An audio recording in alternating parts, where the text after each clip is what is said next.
Hi friends, ഇന്ന് നമ്മളിപ്പോൾ trending ആയിട്ടിരിക്കുന്ന ഒരു ഫിഷ് ഫ്രൈ ഉണ്ടല്ലോ. അപ്പോൾ അതാണ് നമ്മൾ ഇന്ന് ചെയ്യുന്നത് കേട്ടോ. അപ്പോൾ അതെങ്ങനെയാണ് ചെയ്യുന്നതെന്നുള്ള ഒരു വീഡിയോ ഒക്കെ നമുക്ക് കണ്ടാലോ. അപ്പോൾ വീഡിയോയിലേക്ക് പോകാം. അപ്പോൾ ഞാൻ അതിനായിട്ടൊരു 3 അയില എടുത്തിട്ടുണ്ട്. അതിന് കുറച്ച് ചെറിയ ഉള്ളി ചതച്ചത്, ഇഞ്ചി ചതച്ചതും, അതുപോലെ വെളുത്തുള്ളി ചതച്ചതും. അതേപോലെ ഏത് മീൻ വേണമെങ്കിലും നമുക്ക് എടുക്കാം കേട്ടോ. ഞാൻ ഇന്നിവിടെ എടുത്തേക്കുന്ന അയിലയാണ്. അതിൽ തന്നെ കുറച്ച് പിഴിപുളി ഇതുപോലെ വെള്ളത്തിൽ ഇട്ട് വെച്ചിട്ടുണ്ട്. ഇനി നമുക്കൊരു പാന് എടുത്ത് വയ്ക്കാം. പക്ഷെ നമ്മളിപ്പോൾ സ്റ്റൗ ഓൺ ചെയ്യാൻ പാടില്ല. അതിലേക്ക് നമുക്ക് കുറച്ച് ഓയിൽ ഒഴിച്ചു കൊടുക്കാം. അതുപോലെ തന്നെ ഒരു 2 സ്പൂൺ കാശ്മീരി പൗഡർ ഇട്ട് കൊടുക്കുന്നുണ്ട്. അതുപോലെ തന്നെ ഒരു 1/4 സ്പൂൺ മഞ്ഞൾപ്പൊടി. ഇത് നല്ലപോലെ ഒന്ന് നമുക്ക് മിക്സ് ചെയ്ത് കൊടുക്കാം. അപ്പോൾ ഈ മിക്സ് ചെയ്യുന്ന സമയത്ത് നമ്മുടെ ചാനൽ ഒന്ന് സബ്സ്ക്രൈബ് ചെയ്ത് പോകാൻ ആരും മറന്നു പോകരുത് കേട്ടോ. അപ്പോൾ ഈ സമയത്തൊന്നും നമ്മൾ സ്റ്റൗ ഓൺ ചെയ്തിട്ടില്ലേ. ഇത് നല്ലപോലെ ഒന്ന് മിക്സ് ചെയ്തതിന് ശേഷം മാത്രം നമുക്കിനി സ്റ്റൗ ഓൺ ചെയ്ത് കൊടുക്കാം. അപ്പോൾ ഇത് നല്ല അരപ്പൊന്ന് തിളച്ച് വരുന്ന സമയത്ത് നമ്മൾ ചതച്ച് വെച്ചേക്കുന്ന ചെറിയ ഉള്ളി ഇതിലേക്ക് ഇട്ട് കൊടുക്കാം കേട്ടോ. ഒരു 10 ചെറിയ ഉള്ളിയോളം ഞാൻ എടുത്തിട്ടുണ്ട്. അതിന് ചെറിയൊരു കഷ്ണം ഇഞ്ചി, ഒരു 5-6 വെളുത്തുള്ളിയും കൂടെ ചതച്ചത് ചേർത്ത് കൊടുത്തിട്ടുണ്ട്.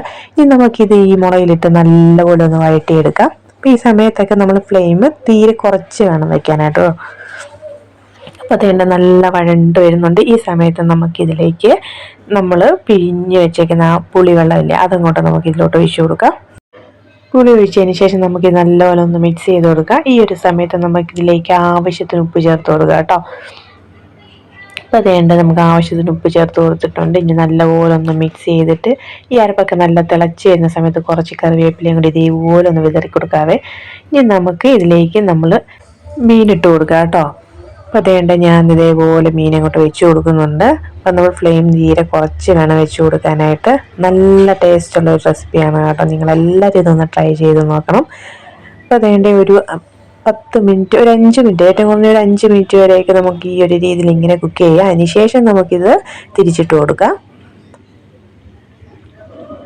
അപ്പോൾ ഇനി നമുക്ക് തിരിച്ചിട്ട് കൊടുക്കാം. അപ്പോൾ അതുപോലെ തിരിച്ച് മറിച്ച് ഒക്കെ ഇട്ട് നല്ലപോലെ ഒന്ന് കുക്ക് ചെയ്തെടുക്കാം. അപ്പോൾ ഇത്രയും മാത്രം ചെയ്താൽ മതി. നമ്മുടെ ഇപ്പോഴത്തെ ട്രെൻഡിങ് ആയിരിക്കുന്ന ഫിഷ് ഫ്രൈ ഇവിടെ റെഡിയാണ്. നല്ല ടേസ്റ്റാണ് കേട്ടോ. ഇതിൻ്റെ ഈ അരപ്പിനൊരു പ്രത്യേക ടേസ്റ്റാണ്. നിങ്ങളെല്ലാം ഇതൊന്ന് ട്രൈ ചെയ്ത് നോക്കണം. വളരെ നല്ലൊരു റെസിപ്പിയാണ്. അടുത്ത ദിവസം നമുക്ക് നല്ലൊരു വീഡിയോ കാണാം. അതുവരെ എല്ലാവർക്കും ബൈ.